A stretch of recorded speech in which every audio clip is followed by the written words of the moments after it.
کائنات کے اندر وہ چیز کوئی کسی کو ڈیلیور کر سکتا ہے۔ کسی کہنے والے نے کہا تھا مضت الدہور وما اتینا بمثلہ ولقد اتی فعجزنا عن نظرائہ، کہ مدتیں بیت گئیں لیکن کالی کملی والے جیسا کوئی نہیں آیا، اور جب کملی والے آقا آگے اس بات کا اعلان کر دیا گیا اب ان جیسا کائنات میں کوئی اور آ سکتا ہی نہیں ہے۔ حضرات گرامی قدر، کائنات کے لوگوں کو جہاں پر حضرت رسول اللہ صلی اللہ علیہ وسلم نے عقائد کی تعلیمات دی، معاملات کے حوالے سے ان کی رہنمائی کی، وہیں پر حضرت رسول اللہ صلی اللہ علیہ وسلم انسانوں کی گورننس کے لیے ایک کامل اور مکمل نظام کو بھی لے کے آئے۔ وہ نظام کیا ہے؟ وہ حیات آفرین، وہ حیات بخش نظام ایسا ہے جس میں کائنات کے تمام لوگوں کے تمام مسائل کا حل پنہا ہے۔ اگر ہم اس نظام بابرکات کے ساتھ تمسک کو اختیار کر لیں تو ہماری زندگی کے تمام پرابلمز، تمام مشکلات، تمام نشیب و فراز کا ہم احسن طریقے سے مقابلہ کرنے کے قابل ہو سکتے ہیں۔ حضرات گرامی قدر، اس حوالے سے میں نے ربیع الاول کے خطبات سے قبل آپ حضرات کے سامنے ان گزارشات کو پیش کرنے کا سلسلہ شروع کیا تھا کہ حضرت رسول اللہ صلی اللہ علیہ وسلم کے نظام کی اساس کیا تھی، فنڈامنٹلز اس کے اصول کیا تھے، وہ کون سی بنیادیں تھیں جس پر حضرت رسول اللہ صلی اللہ علیہ وسلم نے اپنے نظام کو استوار کیا، اور اس کے بعد آپ نے کائنات کے لوگوں کو کرنے کے لیے کیا کچھ دیا۔ حضرات گرامی قدر، ہر نظام کے اندر اس بات کو فنڈامنٹل اہمیت دی جاتی ہے کہ خیر الناس من ینفع الناس، کے نظام ایسا ہونا چاہیے جس کے اندر لوگوں کی فلاح و بہبود کے جملہ لوازمات و جملہ امکانات موجود ہوں۔ حضرت رسول اللہ صلی اللہ علیہ وسلم کے نظام حیات آفرین کے اندر بھی انسانوں کی رہنمائی کے لیے جملہ جو تھی علامات اور جملہ امکانات اور جملہ آثارات موجود تھے، لیکن حضور علیہ السلام کے نظام کی بنیاد جو تھی وہ اللہ تبارک و تعالیٰ کی وحدانیت کا عقیدہ تھا۔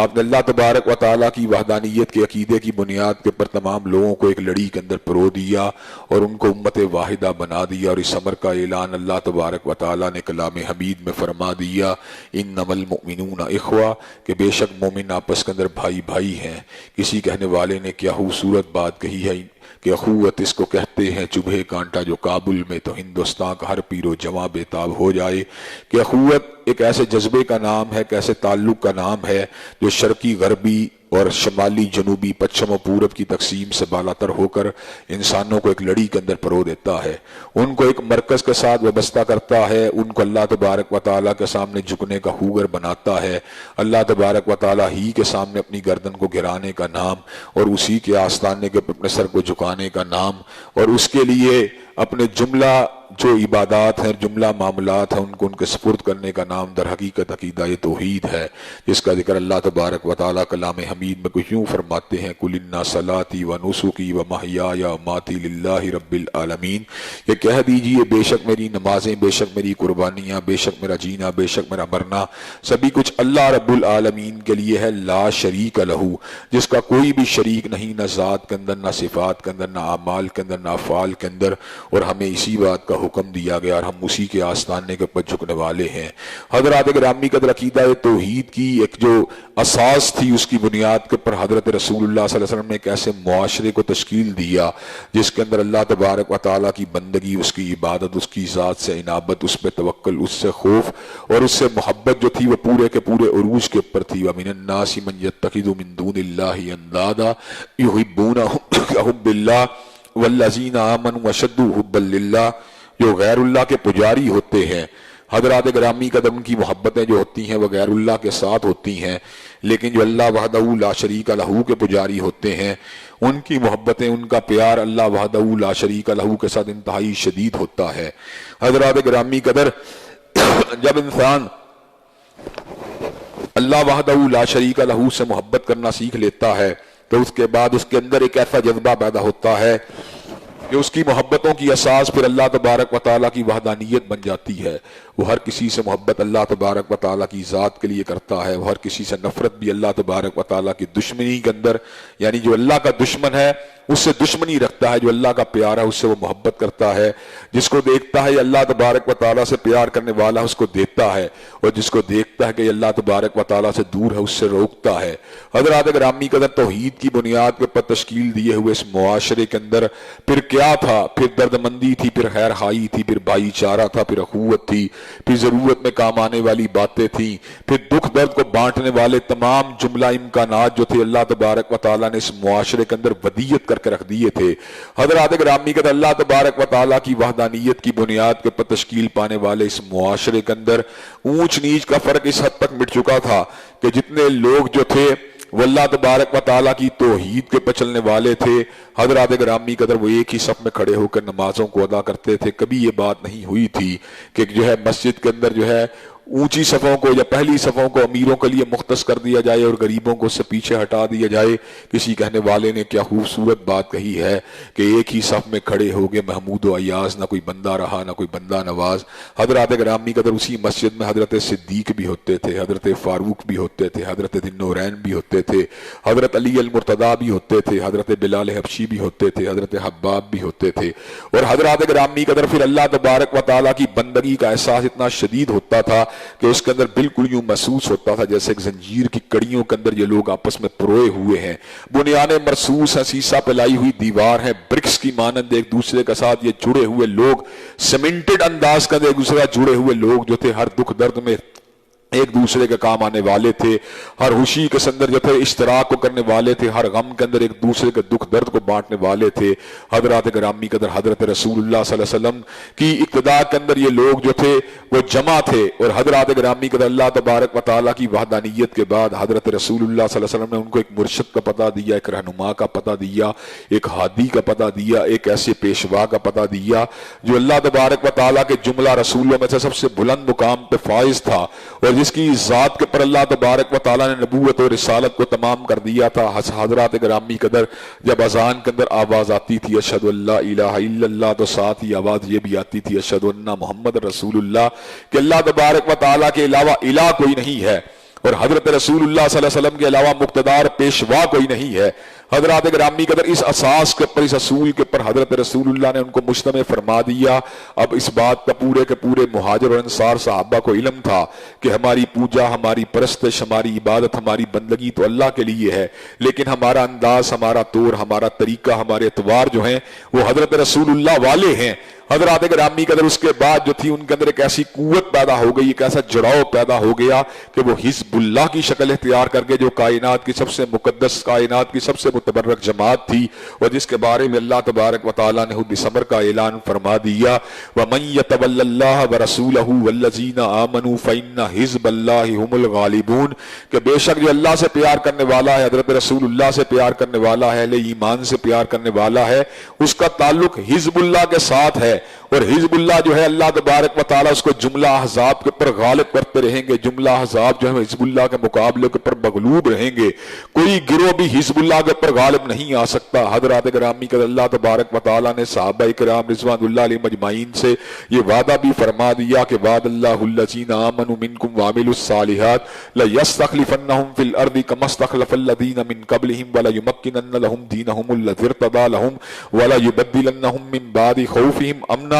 کہ اللہ تبارک و تعالیٰ کا وعدہ تھا ایمان لانے والوں کے ساتھ، عمل صالح کرنے والوں کے ساتھ، کہ اللہ تبارک و تعالیٰ ان کو استخلاف فی الارض کے انتہائی مقام بلند کے پر فائز فرما دے گا، وَلَيُمَكِّنَنَّ لَهُمْ دِينَهُمُ الَّذِي ارْتَضَىٰ لَهُمْ، اور ان کے لیے زمین کے پر دین حق جو ہے اس کو تمکن کا ذریعہ بنا دے گا۔ حضرات گرامی قدر اس دین حق کے ساتھ تمکن کس طرح ہوا کہ اللہ تبارک و تعالیٰ نے رومت الکبریٰ کو مٹا دیا، کسریٰ کے آتش قدح کو بجھا دیا، اللہ تبارک و تعالیٰ نے مصر کے پر اسلام کے جھنڈوں کو لہرا دیا، پوری دنیا کو اسلام کے علم کے نیچے جمع فرما دیا۔ حضرات گرامی قدر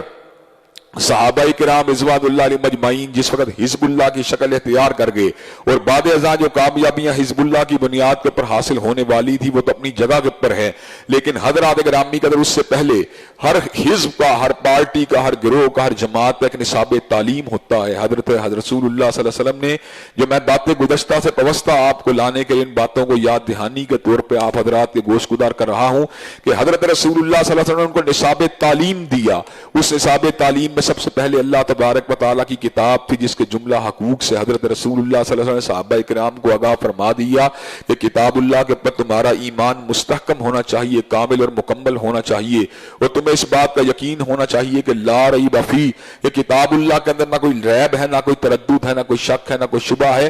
معمولی سے شبے کی بھی اس کتاب کے اندر کوئی گنجائش موجود نہیں۔ نتیجہ بھی بتلا دیا، والذین آمنوا وعملوا الصالحات وآمنوا بما نزل علی محمد وهو الحق من ربهم کفر عنہم سیئاتہم واصلح بالہم، کہ جو لوگ اللہ تبارک و تعالیٰ کی ذات پہ ایمان لائیں گے، عمل صالح کریں گے، اور حضرت رسول جو اللہ تبارک و تعالیٰ کی ذات کے پر ایمان لانے کے بعد، عمل صالح کرنے کے بعد، اس کے بعد حضرت رسول اللہ کے پر نازل ہونے والی کتاب کے پر بھی ایمان لائیں گے، کفر عنہم سیئاتہم واصلح بالہم، ابھی عمل شروع نہیں ہوا، فقط ایمان کی بات ہے، اللہ تبارک و تعالیٰ ان کی جملہ خطاؤں کو معاف فرما دیں گے اور ان کے معاملات کو سنوار دیں گے۔ حضرات گرامی کا دوسری سٹیج حضرت رسول اللہ نے بتلائی، اب جبکہ اس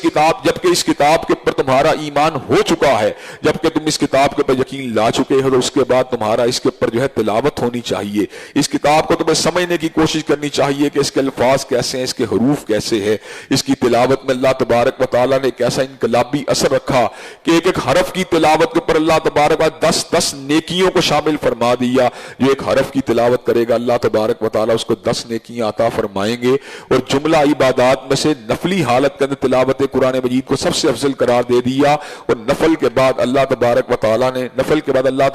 تعالیٰ نے عام حالات کے اندر تلاوت قرآن مجید کو دوسرے نمبر کی عبادت بنا دیا۔ حضرات گرامی کا اگر کوئی بندہ یہ بات چاہتا ہے کہ وہ اللہ تبارک و تعالیٰ سے گفتگو کرے تو اس کو دعا کرنی چاہیے، اور اگر یہ بات چاہتا ہے کہ اللہ اس سے گفتگو کرے تو اس کو قرآن مجید کا مطالعہ کرنا چاہیے۔ حضرات گرامی کا اس نصاب تعلیم کی اساس جو تھی کتنی خوبصورت تھی، کتنی شاندار تھی۔ حضرات گرامی کا اس میں زندگی گزارنے کے جملہ لوازمات بھی تھے، جملہ امکانات بھی تھے، عقائد بھی تھے، عبادات بھی تھی، معاملات بھی تھی، زندگی کے نشیب و فراز سے متعلقہ جملہ تعلیمات کو اللہ تبارک و تعالیٰ نے اس کتاب کے اندر بڑی شرح و بس کے ساتھ، بڑی وضاحت کے ساتھ، بڑی تشریح کے ساتھ، بڑی تصریح کے ساتھ، اور پوری کی پوری کھول کے اللہ تبارک و تعالیٰ نے ان انسانوں کی جملہ ضروریات کو بیان فرما دیا۔ اور حضرات گرامی کا اس کے بعد حضرت رسول اللہ صلی اللہ علیہ وسلم نے صحابہ تعلیم کی دوسری اساس، دوسری فنڈامنٹل، دوسری بنیاد یعنی سنت نبوی شریف سے بھی صحابہ کرام رضوان اللہ علیہ مجمعین کو آگاہ فرما دیا، اور اللہ تبارک و تعالیٰ کے صریح احکامات جو تھے اس بات کے پر دلالت کرتے تھے کہ نصاب تعلیم کا پہلا حصہ نہایت مقدس ہے، نہایت محترم ہے، نہایت قابل عزت ہے، نہایت قابل تکریم ہے، لیکن نصاب تعلیم کا دوسرا حصہ انڈرمائن کرنے کے قابل نہیں، اس لیے کہ اس کی تشریح ہے، اس لیے کہ اس کی تفسیر ہے، اس لیے کہ اس کی توضیح ہے۔ حضرات گرامی قدر حضرت رسول اللہ صلی اللہ علیہ وسلم کے منصب جلیلہ کے بارے میں اللہ تبارک و تعالیٰ نے اس امر کا اعلان فرما دیا، لقد کان لکم فی رسول اللہ اسوۃ حسنہ، یقیناً تم لوگوں کے لیے حضرت رسول اللہ کی زندگی بہترین نمونہ ہے۔ اللہ نے اس امر کا بھی اعلان فرما دیا، ان کنتم تحبون اللہ فاتبعونی یحببکم اللہ، اگر تمہیں اللہ سے محبت ہے تو حضرت رسول اللہ کے نقش قدم پہ چلا کرو، اللہ تبارک و تعالیٰ تم سے محبت کرنے لگیں گے۔ اور اللہ تبارک و تعالیٰ نے حضور علیہ السلام کے فرامین واضحہ کو قرآن مجید کے ساتھ کچھ اس انداز میں جوڑا کہ اس حقیقت کو بیان فرما دیا، وانزلنا الیک الذکر لتبین للناس ما نزل الیہم، کہ ذکر کو حضرت رسول اللہ کے قلب کے پر نازل کرنے کا مقصود یہ تھا کہ حضور علیہ السلام اس کے مطالب کو، اس کے مفاہیم کو، اس کے مقصود کو لوگوں کے سامنے رکھیں، وگرنہ اللہ تبارک و تعالیٰ اس بات کے پر قادر تھے کہ جس طرح اللہ تبارک و تعالیٰ کسی تورات کو تختیوں کے پر لکھ کے دے سکتے تھے، اسی طرح اللہ تبارک و تعالیٰ اس کو بھی ایک تقریری پوری کی پوری شکل کے اندر حضور علیہ السلام کے حوالے کر سکتے تھے، اور اگر اس کو کسی پہاڑ کے پر اتارتے، لو انزلنا ھذا القرآن علی جبل لرأیتہ خاشعا متصدعا من خشیۃ اللہ، تو پہاڑ بھی خوف خدا کے ساتھ ریزہ ریزہ ہو جاتا، لیکن سینہ مصطفیٰ کو اس تحمل کے لیے، اس اٹھان کے لیے، اس بوجھ کو اٹھانے کے لیے کیوں منتخب کیا گیا؟ اس کو منتخب کرنے کی وجہ یہ تھی، وانزلنا الیک الذکر لتبین للناس ما نزل الیہم، کہ اللہ تبارک و تعالیٰ یہ بات چاہتے تھے کہ حضور علیہ السلام اس کی تشریح کریں، اس کی توضیح کریں، اس کی تفسیر کریں، اور لوگوں کو اس بات کا علم ہو جائے قرآن کا مطلوب کیا ہے، قرآن کا مقصود کیا ہے، قرآن کیا چاہتا ہے، قرآن کی جہت کیا ہے، قرآن کی سمت کیا ہے۔ حضرات گرامی قدر قرآن مجید مجید اور حضور علیہ السلام کے اسوے کو اللہ تبارک و تعالیٰ نے آپس میں انٹیگریٹ فرما دیا اور دین قیم کو ان دونوں چیزوں کا اجتماع بنا دیا اور اس امر کا اعلان فرما دیا الیوم اکملت لکم دینکم واتممت علیکم نعمتی ورضیت لکم الاسلام دینا.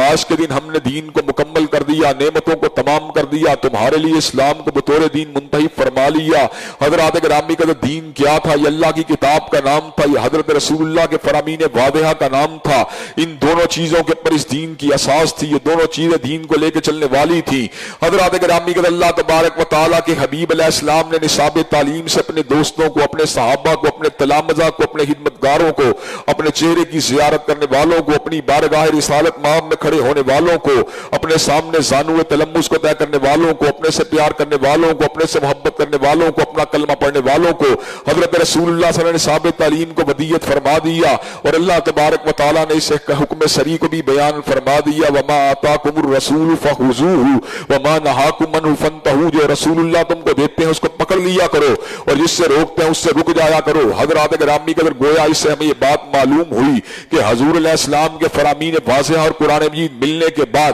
ہمارے پاس ایک نصاب تعلیم مکمل اور آئیڈیل حالت میں ہمارے سامنے آ جاتا ہے. حضرات گرامی قدر یہ آئیڈیل حالت کس انداز کی حالت ہے, یہ نظام جو ہے اور اس کا نصاب تعلیم جو ہے کیا فقط ایک اشرے کے لیے ہے, کیا فقط ربع صدی کے لیے ہے, کیا نصف صدی کے لیے ہے, کیا ایک صدی کے لیے ہے, کیا 5 صدیوں کے لیے, کیا 1000 برس کے لیے ہے؟ نہیں, بلکہ اللہ تبارک و تعالیٰ نے اس نصاب تعلیم کو قیامت کی دیواروں تک کے لیے متعین اور مقرر فرما دیا اور اس امر کا اعلان فرما دیا ان ہوا الا ذکر للعالمین کہ اللہ تبارک و تعالیٰ نے اس کو جہانوں کے لیے نصیحت بنا دیا, اس کو جہانوں کے لیے ذکر بنا دیا. حضرات گرامی کا طرف شرقی غربی کی تقسیم مٹ چکی ہے, شمالی جنوبی کی تقسیم مٹ چکی ہے. اب فقط کرنے اول کی بات نہیں ہے بلکہ قرون اخرى تک, بلکہ قیامت کی دیواروں تک اب نہ کوئی نیا صحیفہ آئے گا, نہ کوئی نبی آئے گا, نہ کوئی نیا ہادی آئے گا, نہ کوئی مقتدی آئے گا. حضرات گرامی کا رہنمائی کے لیے قرآن کافی ہے, رہنمائی کے لیے حضور کے فرامین ذیشان کافی ہے. حضرات گرامی کا اب کوئی جو ہے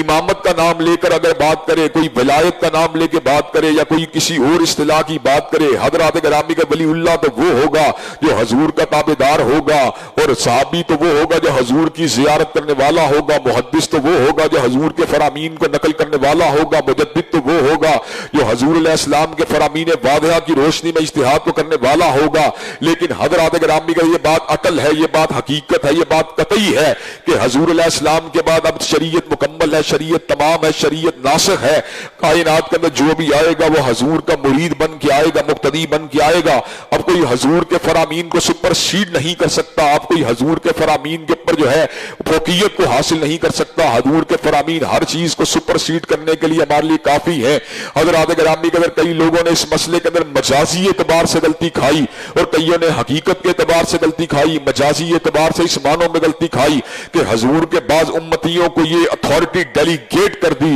کہ ان کے فرامین کو حضور کے مقابلے میں حجت بنا لیا, ان کے فرامین کو حضور کے مقابلے میں دلیل بنا لیا. اور بعض لوگوں نے حقیقی غلطی کھائی اور اتنی بڑی غلطی کھائی کہ وہ دائرہ اسلام ہی سے خارج ہو گئے. حضرات گرامی کے بعض لوگوں نے مسیلمہ کذاب کو نبی بنا دیا, بعضوں نے اسود انسی کو نبی بنا لیا, بعض لوگوں نے غلام احمد قادیانی کو نبی بنا لیا, کئیوں نے علی محمد باپ کو نبی بنا دیا, کئیوں نے حسین علی مازن دانی کو نبی بنا لیا, کئیوں نے علی جا محمد کو نبی بنا لیا, کئیوں نے راشد الحلیفہ کو نبی بنا دیا. حضرات گرامی کے حالانکہ یہ بات ازر من الشمس ہے, حالانکہ یہ بات قطعی ہے, حالانکہ اس بات میں نہ کوئی شک ہے, نہ کوئی ریب ہے, نہ کوئی تردد ہے کہ حضور علیہ السلام کے پر نبوت تمام ہو چکی ہے. ما کان محمد ابا احد من رجالکم ولکن رسول اللہ و خاتم النبیین. حضور علیہ السلام کے بعد اب کوئی نبی نہیں ہو سکتا, اب کوئی رسول نہیں ہو سکتا. جو بھی آپ کے بعد دعوی نبوت کرے گا, جو بھی ہو, کسی بھی علاقے کا ہو, کسی بھی عہد کا ہو, کسی بھی قرن کا ہو, اللہ تبارک و تعالیٰ نے اس کو جو ہے راندہ درگاہ بنا دیا, اس کو ذلیل و رسوا بنا دیا, اس کو زندیق بنا دیا,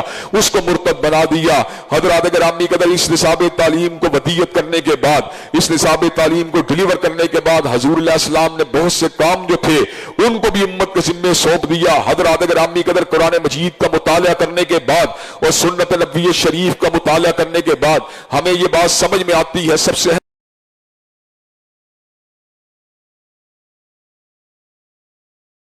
اقامت صلاۃ کا نظام تھا، نظام کو قائم، نماز کو قائم کرنے والا نظام تھا۔ حضرات گرامی قدر 5 وقت لوگوں کو مسجد کی سمت بلا کر، 5 وقت اللہ تبارک و تعالیٰ کے گھر کے اندر بلا کر، 5 وقت خانہ خدا کے اندر بلا کر ان کی اس انداز کے اندر تربیت کی کہ حی علی الصلاۃ حی علی الفلاح کے ساتھ ان کے تعلق کو جوڑا، اور ان کو یہ بات سمجھائی کہ تمہیں بار بار نماز سے آنا پڑے گا، تمہیں بار بار فلاح کے راستے پہ آنا پڑے گا، جب تم فلاح کے راستے کے پر آؤ گے تمہارے جملہ مسائل جو ہے حل ہو جائیں گے۔ والذین جاہدوا فینا لنہدینہم سبلنا وان اللہ لمع المحسنین، کہ اللہ تبارک و تعالیٰ نے اس بات کو بھی واضح فرما دیا، جو اس کے راستے کے اندر جہاد کرے گا، جو اس کے راستے لائے گا، وَإِنَّ اللَّهَ لَمَعَ الْمُحْسِنِينَ، کہ بے شک اللہ تبارک و تعالیٰ نیکوکاروں کے ساتھ ہے، بے شک اللہ تبارک و تعالیٰ محسنین کے ساتھ ہے، بے شک اللہ تبارک و تعالیٰ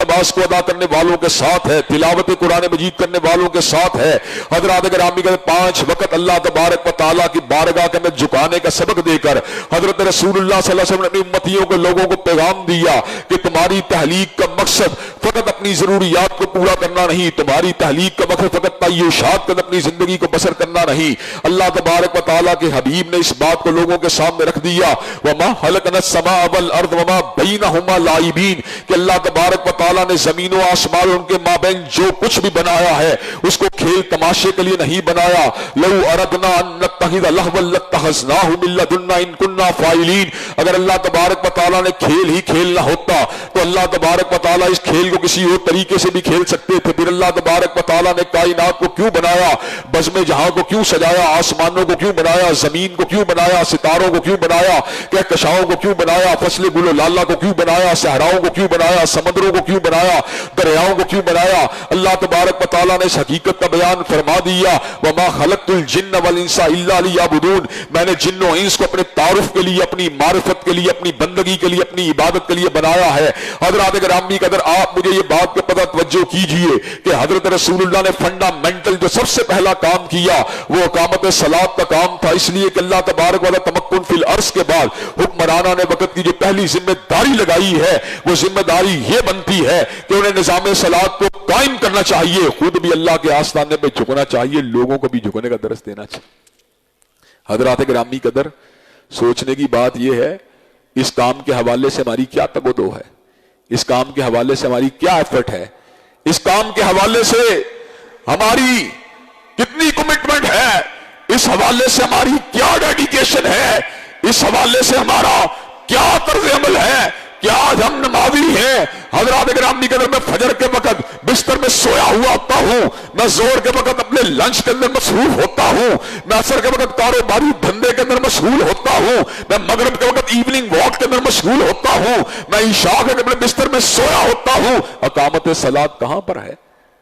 حضرت رسول اللہ صلی اللہ علیہ وسلم نے جو نظام دیا اس کی پہلی اساس اور پہلی بنیاد کہاں پر ہے؟ حضرات گرامی کا حضرت رسول اللہ صلی اللہ علیہ وسلم نماز کے لیے انتہائی کوشاں رہے، ساری کی ساری زندگی نمازوں کو باجماعت ادا کرنے کی تلقین دیتے رہے، اور اس کے ساتھ ساتھ بلا عذر نماز کو موقوف کرنا، بلا عذر نماز کو چھوڑ دینا۔ حضرات گرامی کا اس حوالے سے حضرت رسول اللہ صلی اللہ علیہ وسلم جو تھے سخت تادیب کا اظہار کرتے رہے۔ حضرات گرامی کا حضرت رسول اللہ صلی اللہ علیہ وسلم نے اس حوالے سے کائنات کے لوگوں کے سامنے اس پیغام کو رکھ دیا، جو لوگ جو ہے اذان کی آواز سن کر، ندا کی آواز سن کر سین مسجد میں نہیں آتے،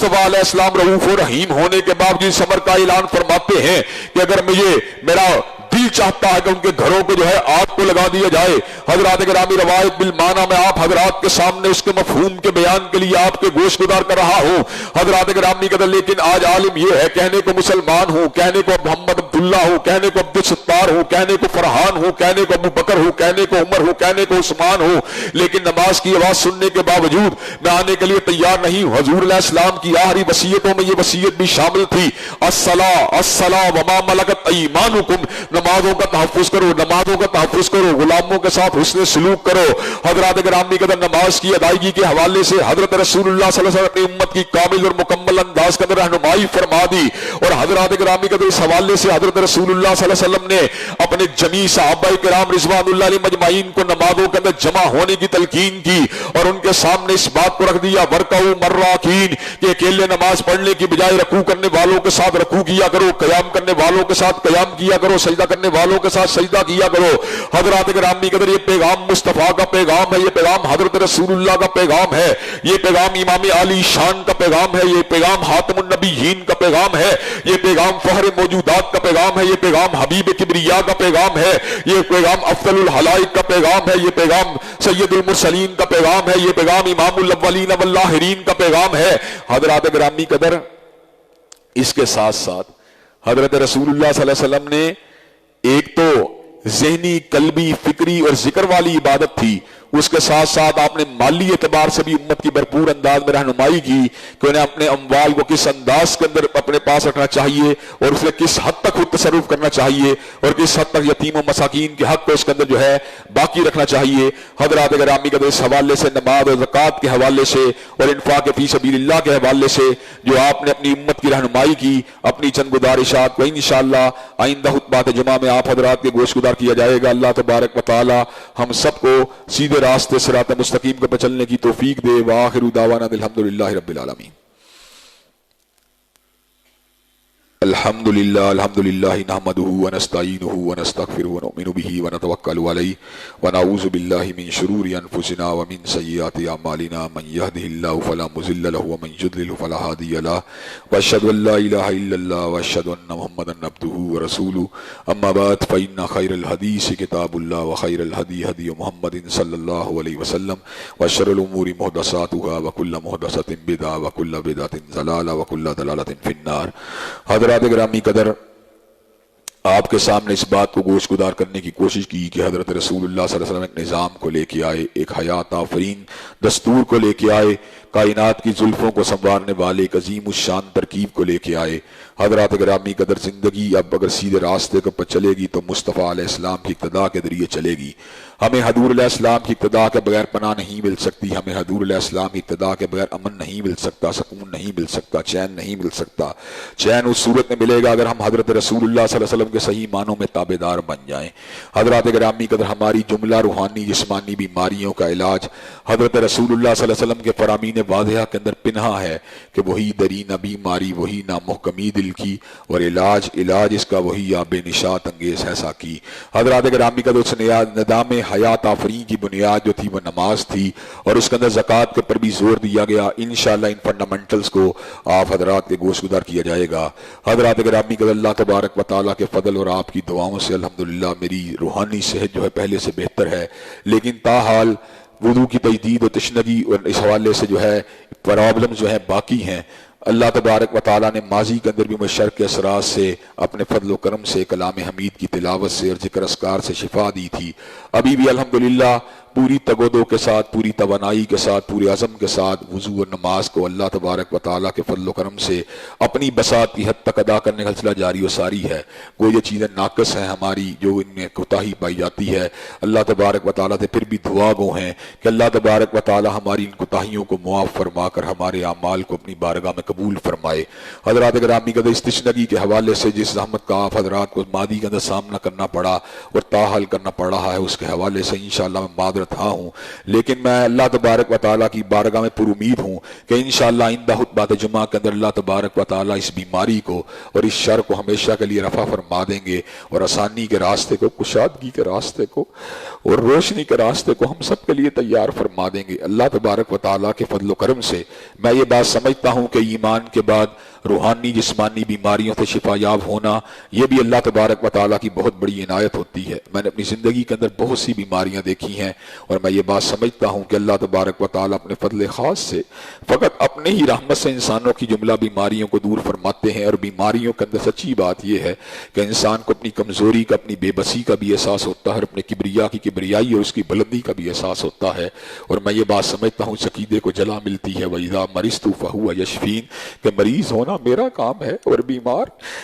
بیماری کو دور کرنا یہ اللہ تبارک و تعالیٰ کا کام ہے۔ حضرات گرامی قدر انشاءاللہ اللہ کافی و شافی ہے، وہ ضرور ہماری بیماریوں کو دور فرمائے گا، ضرور ہماری مناجات کو سنے گا، اس لیے کہ ہم تو اسی کے آستانے پہ جھکنے والے ہیں اور اسی سے مدد کو طلب کرنے والے ہیں۔ اللہ تبارک و تعالیٰ ہماری جملہ بیماریوں کو، روحانی جسمانی عارضوں کو دور فرمائے، اور جہاں جہاں مسلمان مریض ہیں ان کو شفا عطا فرمائے۔ بیماریاں جہاں پر انسان کے گناہوں کی تطہیر کا سبب ہیں، جہاں پر اس کی پیدا ہوتی ہے، فکر مند ہوتا ہے، اللہ تبارک و تعالیٰ ان بیماریوں کو ہماری روحانی اور جسمانی صحت کا جو ہے پیش خیمہ بنائے اور ہماری تطہیر، گناہوں کی تطہیر کا